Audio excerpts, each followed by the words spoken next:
Hello everyone, welcome back to my channel District Gamer, channel yang akan membahas seputar game, anime, dan hal-hal random lainnya.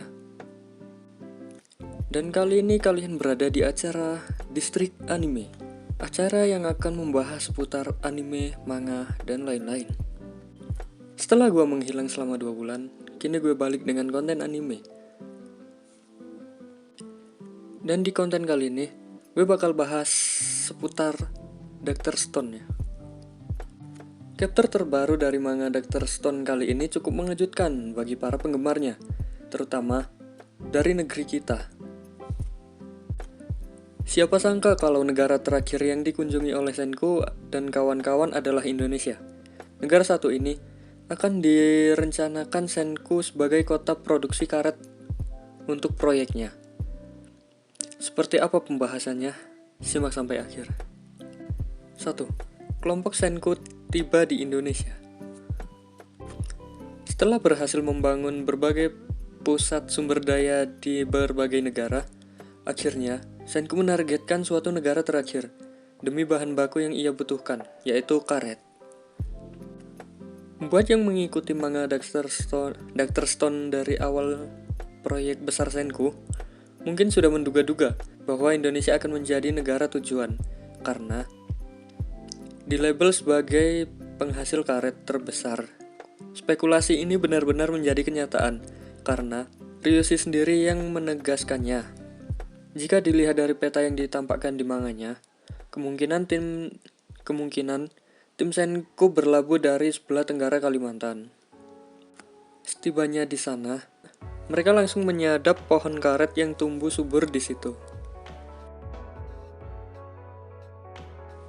2. Kota karet secara resmi didirikan. Sebagai penghasil karet terbesar di dunia, Indonesia pun dinobatkan sebagai kerajaan sains sebagai kota karet beserta beberapa kota lainnya di berbagai penjuru dunia. Dengan demikian, lengkap sudah sarana dan prasarana sumber daya alam yang cukup untuk membuat roket keluar angkasa.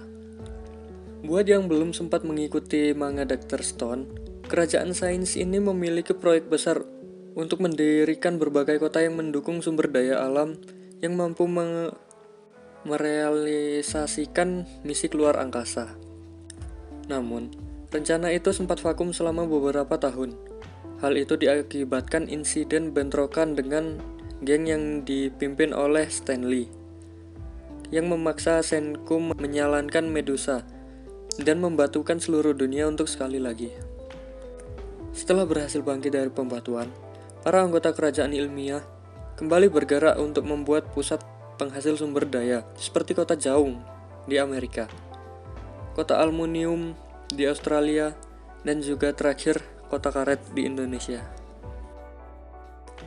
3. Salah satu sumber pangan favorit juga ditemukan di Indonesia.